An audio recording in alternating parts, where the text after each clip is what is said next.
Joy Hind.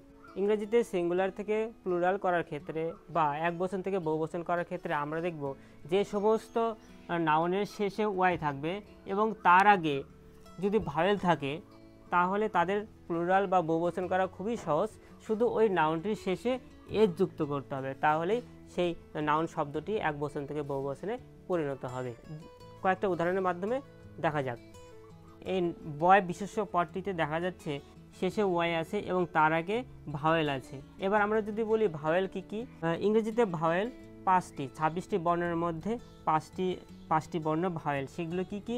A, E, I O you, এই 5টি হচ্ছে এই 5টি ভাওয়েল। যদি নাউনের শেষে ওয়াই এবং তার আগে এই ভাওয়েল 5টির মধ্যে যে কোনো একটি থাকে তাহলে এক বচন থেকে বহু বচন করার ক্ষেত্রে শুধু এস যুক্ত করতে হবে। তাহলে দেখো এখানে কি লেখা আছে, বয়। বয় মানে বালক, এখানে শেষে ওয়াই আছে এবং তার আগে ভাওয়েলের ও আছে, এস যুক্ত করে বহু বচন করে নিলাম। তাহলে বয়, বয়েস, বালক, বালকেরা বা বালকগুলি। পরে দেখো টয়, টি ও ওয়াই, টয় মানে খেলনা বা পুতুল। টয় শেষে ওয়াই আছে এবং তার আগে এখানেও ও আছে, তাই এস যুক্ত করে বহু বচন করা হলো, টয়, টয়েস। তারপর কি, কে ই ওয়াই, কি মানে চাবি, এক্ষেত্রে ওয়াই এবং তার আগে ই ভাওয়েল আছে, তাই এখানেও এস যুক্ত করে বহু বচন করা হলো, কি, কিস মানে চাবি, চাবিগুলি। তারপর প্লে, প্লে মানে খেলা করা, কিন্তু এখানে যেহেতু নাউন হিসেবে বলা হয়েছে তাই এই প্লে হচ্ছে খেলা। খেলা বা প্লে আরেকটা অর্থ হয় নাটক। এক্ষেত্রে প্লে মানে খেলা ধরলাম, খেলা যেহেতু শেষে ওয়াই এবং তার আগে এ ভাওয়েল আছে তার জন্য এই প্লে শব্দটির শেষে এস যুক্ত করে বহু বচন করা হলো, তাহলে প্লে হয়ে গেল প্লেস।